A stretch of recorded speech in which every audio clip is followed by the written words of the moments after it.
Friends, welcome back to Nikhileshwari kitchen. Hi, అందరికీ నమస్కారం. ఈరోజు మీ ముందుకు నేను ఏం తీసుకొచ్చాను అంటే స్నాక్ రెసిపీ తీసుకొచ్చాను ఈవినింగ్ టైమ్స్కి. ఇప్పుడు చాలామంది పిల్లలకి ఇప్పుడు హోటల్కి వెళ్ళా కూడా ఎగ్స్ ఇది డ్రై ఐటమ్ కావాలి అని చెప్తారు కదా. సో నేను ఎగ్ చిల్లీ అని తీసుకొచ్చాను. మీకు కావాల్సిన పదార్థాలు నోట్ చేసుకుని నేను మళ్ళీ మీకు నోట్ చేస్తాను. 5 eggs తీసుకున్నాను చూడండి, బాయిల్డ్ ఎగ్స్ 5 eggs తీసుకున్నా. ఇది వచ్చేసి వెల్లిపాయలు,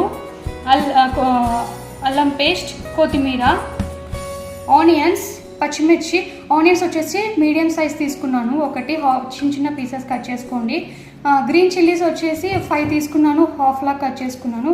కరివేపాకు, ఒక half cup cornflour, food colour, అల్లం పేస్ట్, గరం మసాలా, ధనియా పౌడర్, జీరా పౌడర్, ఉప్పు, కారం.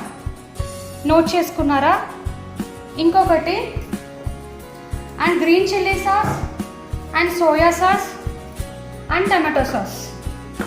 మీకు నెక్స్ట్ ప్రొసీజర్ మీకు చెప్తాను ఎలా చేయాలో. ఫస్ట్ ఈ ఎగ్స్ అనేది ఏ విధంగా కట్ చేస్తున్నానో బాగా చూడండి. 5 eggs తీసుకున్నాను, బాయిల్డ్ ఎగ్స్. చూడండి, నేను ఈ విధంగా ఎగ్ తీసుకున్నాను కదా, దీనికి వచ్చేసి నాకు షార్ప్ ఉండాలి నైఫ్. చూడండి, ఇలా చిన్నగా నీట్గా కట్ చేసుకోండి. దీంట్లో వచ్చేసి మీరు ఏం చేశారంటే దీన్ని మళ్ళీ ఇంకో 2 parts చేయాలి, మళ్ళీ దీన్ని ఇంకో 2 parts చేయాలి. అప్పుడు మనకి ఎన్ని అవుతాయి? 4 అవుతాయి. చూడండి, 4 parts లాగా ఒక ఎగ్లో 4 parts వస్తాయి. ఈ విధంగా అన్ని కట్ చేసుకుని నీట్గా పెట్టేసుకోండి. నేను చెప్తాను చూడండి ఫ్రెండ్స్. నేను హాఫ్ కప్ కార్న్ఫ్లోర్ తీసుకున్నాను. నాకు ఎగ్స్ వచ్చి 5 తీసుకున్నాను కాబట్టి నేను హాఫ్ కప్ తీసుకున్నాను. మీకు ఎంత కావాలంటే క్వాంటిటీ తీసుకోండి. నేను హాఫ్ కప్ కార్న్ఫ్లోర్ దీంట్లో వేసేస్తున్నాను. దీంట్లోకి వచ్చేసి కారం వేస్తున్నాను, జీరా పౌడర్, గరం మసాలా, ధనియా పౌడర్, ఉప్పు మీకు చూసి వేసుకోండి. ఉప్పు కారం ఎక్కువ అయితే ఉప్పు మనకు తినలేదు కాబట్టి చూసి వేసుకోండి. దీంట్లోకి నేను ఫుడ్ కలర్ వేసేస్తున్నాను. నేనేం తీసుకున్నాను అంటే కలర్ కేసరి ఎల్లో తీసుకున్నాను.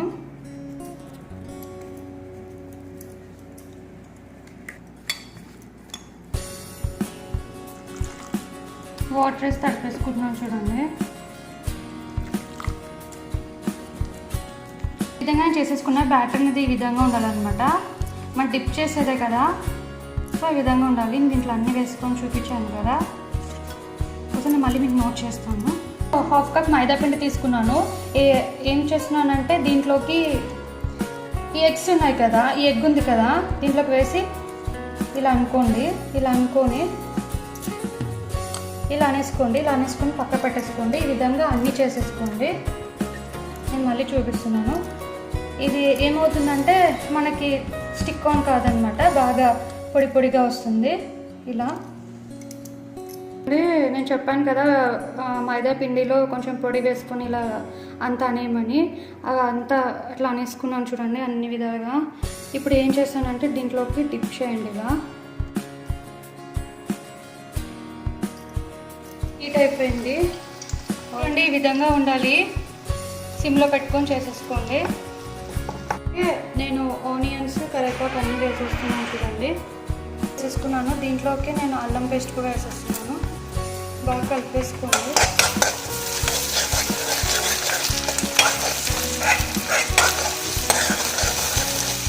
ఏం చేసేసాక దీంట్లోకి పచ్చిమిర్చి అండ్ వెల్లిపాయలు చెప్పండి కదా సన్నగా తరుక్కున్నట్టు కూడా కొంచెం అల్లం తురుము కూడా వేసేసాను.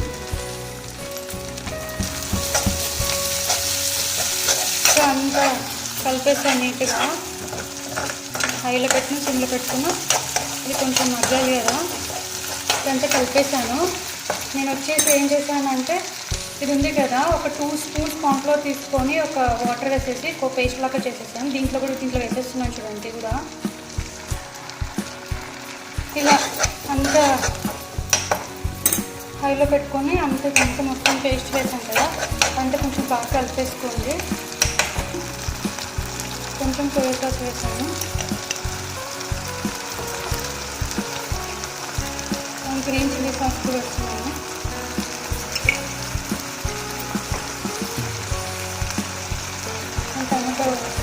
టమాటో కెచప్ వేస్తున్నాను. తర్వాత మిరియాల పొడి వేస్తున్నాను. ఇప్పుడు ఇదంతా బాగా నీట్గా కలిపేసుకోండి. ఇప్పుడు నేను ఇలానే ఫ్రై చేసి పెట్టుకుని చెప్పాను కదా, మనం దీన్ని X65 లాగా చేసుకోవచ్చు. దీనిలో కొంచెం కరివేపాకు పచ్చిమిర్చి వేసామంటే X65 కూడా అవుతుంది అన్నమాట. ఇప్పుడు నేను ఎగ్ చిల్లీ చూపిస్తున్నాను. ఇవన్నీ దీనిలో వేసేసుకోండి. దీని అంతా నీట్గా ఇలా కలిపేసుకోండి కిందికి పైకి. ఈ విధంగా అంతా మొత్తం కిందికి పైకి కలిపితే మనకి ఏమవుతుందంటే సాస్ అన్నీ వేసాం కదా, అదంతా బాగా నీట్గా కలుస్తుంది అనమాట. ఇది చేసి పెట్టండి. పిల్లలకి పెద్దలకి అందరికీ చాలా ఇష్టంగా తింటారు. ఈవినింగ్ స్నాక్స్ ఎంత లేదంటే 15 మినిట్స్ మనకి కేటాయించినామంటే త్వరగా అయిపోతుంది. చాలా బాగుంటుంది. చూడండి, మళ్ళీ లాస్ట్లో నేను కొంచెం వేస్తున్నాను మిరియాల పొడి, కొంచెం వేసాను. బాగా సిమ్లో పెట్టేసుకొని నీట్గా కలిపేసుకొని ఇంకా సర్వింగ్ బౌల్లో తీసేసుకోండి. కొంచెం కొత్తిమీర గార్నిష్ చేసేసుకొని సర్వింగ్ బౌల్లో తీసేసుకొని చాలా బాగుంటుంది ఎగ్ చిల్లీ. నేను చెప్పాను కదా ఎగ్ చిల్లీ చేసి చూపిస్తానని. ఎగ్ చిల్లీ చేశాను చూడండి. ఈ విధంగా చేసుకోండి. మీరు ఎగ్ చిల్లీ ఇప్పుడు బయట తినే బదులు ఇంట్లో చేసుకోండి. త్వరగా 15 మినిట్స్లో అయిపోయే రెసిపీ అనమాట. మీ పిల్లలు కూడా చేసి పెడితే మళ్ళీ ఇంకోసారి అడిగి తింటారు. ఇంకొంచెం ఎక్కువే తింటారు. ఇంకొంచెం కంటే ఇంకొంచెం కావాలని ఇంకా తింటారు. బాగుంటుంది. చూడండి, ఎగ్ చిల్లీ రెడీ.